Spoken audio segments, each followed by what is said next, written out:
बच्चों की अत्यधिक चंचलता और एडीएचडी, समझे अंतर और समाधान। बचपन का मतलब ही ऊर्जा, जिज्ञासा और चंचलता है। बच्चे स्वाभाविक रूप से सक्रिय रहते हैं, खेलते कूदते हैं, नई नई चीजों को खोजते हैं और लगातार सवाल पूछते हैं। लेकिन जब यह चंचलता अपनी सीमा से बाहर निकलकर पढ़ाई, सामाजिक समाधानों और रोजमर्रा की गतिविधियों में बाधा डालने लगे, तब यह सामान्य नहीं माना जाता। यही स्थिति कई बार ADHD, attention deficit hyper activity disorder यानी ध्यानाभाव एवं अति सक्रियता विकार की ओर इशारा करती है। आइए विस्तार से समझते हैं कि बच्चों की सामान्य चंचलता और एडीएचडी में क्या अंतर है, इसके लक्षण क्या हैं और माता-पिता कैसे इसका समाधान कर सकते हैं। चंचलता और एडीएचडी में अंतर।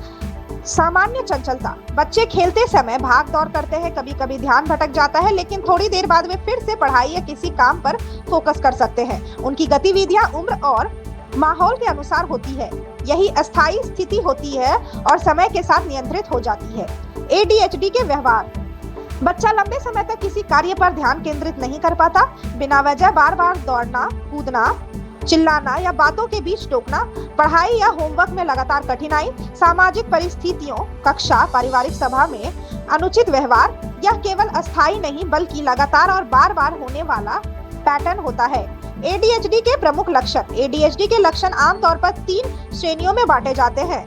ध्यान की कमी, इनअटेंशन, छोटी छोटी बातों पर ध्यान न दे पाना, बार बार चीजें भूलना, काम अधूरा छोड़ देना, निर्देशों का पालन करने में कठिनाई।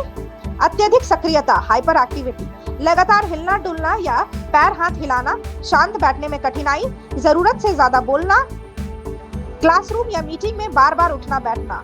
आवेगशीलता, इम्पल्सिविटी, बिना सोचे समझे जवाब देना, दूसरे की बात काटना, इंतजार करने में कठिनाई, अचानक जोखिम भरे कार्य करना। एडीएचडी के कारण। एडीएचडी का सटीक कारण अभी तक पूरी तरह स्पष्ट नहीं है, लेकिन शोध में कई कारक सामने आए हैं।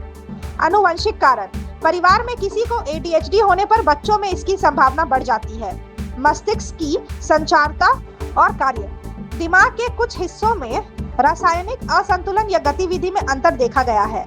पर्यावरणीय कारण, गर्भावस्था के दौरान धूम्रपान, शराब या नशे का सेवन, समय से पहले जन्म या कम वजन के साथ जन्म, प्रदूषण और जहरीले पदार्थों का संपर्क। एडीएचडी का प्रभाव, अगर एडीएचडी का समय रहते उपचार न किया जाए तो यह बच्चे के जीवन पर गहरा असर डाल सकता है। पढ़ाई में पिछड़ना, आत्मविश्वास की कमी, सामाजिक संबंधों में कठिनाई, गुस्सा, चिड़चिड़ापन और अनुशासन संबंधी समस्याएं। किशोरावस्था में अवसाद या अन्य मानसिक स्वास्थ्य समस्याओं का खतरा। एडीएचडी का निदान। एडीएचडी का निदान किसी एक टेस्ट से नहीं होता। विशेषज्ञ मनोवैज्ञानिक, न्यूरोलॉजिस्ट या मनोचिकित्सक बच्चे के व्यवहार, मेडिकल हिस्ट्री और शिक्षकों, माता पिता के अनुभव के आधार पर निर्णय लेते हैं। इसके लिए DSM-5 diagnostic and statistical manual of mental disorders की गाइडलाइंस का उपयोग किया जाता है।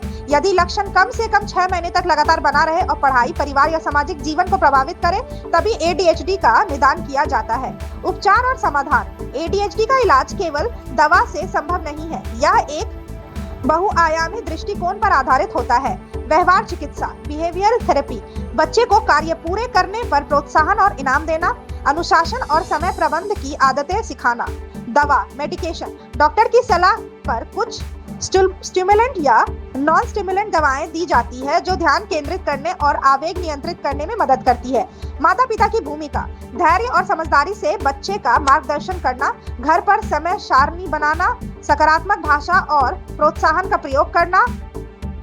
स्कूल में सहयोग, शिक्षक को स्थिति की जानकारी देना, छोटे छोटे ब्रेक और अतिरिक्त समय देना, समूह गतिविधियों में भाग लेने के लिए प्रोत्साहित करना। जीवन शैली में बदलाव, संतुलित आहार और पर्याप्त नींद, नियमित व्यायाम और आउटडोर खेल, स्क्रीन टाइम को सीमित करना। माता पिता के लिए सुझाव, बच्चों को कभी शरारती या असभ्य ना कहें, उसकी खूबियों और ताकतों को पहचानें और बढ़ावा दें। धैर्य रखें क्योंकि एडीएचडी का प्रबंधन एक लंबी प्रक्रिया है। पेशेवर मदद लेने में हिचकिचाए नहीं। निष्कर्ष, हर बच्चा अलग होता है। चंचलता बचपन का हिस्सा है, लेकिन यदि यह चंचलता ध्यान की कमी और अत्यधिक सक्रियता के साथ जीवन को प्रभावित करने लगे तो इसे नजरअंदाज नहीं करना चाहिए। एडीएचडी कोई गलती या बुरी आदत नहीं है, बल्कि एक न्यूरोलॉजिकल स्थिति है जिसे सही उपचार और उपयोग से काफी हद तक संभाला जा सकता है। Thank you so much for watching this video. Don't forget to like, comment, share, and subscribe.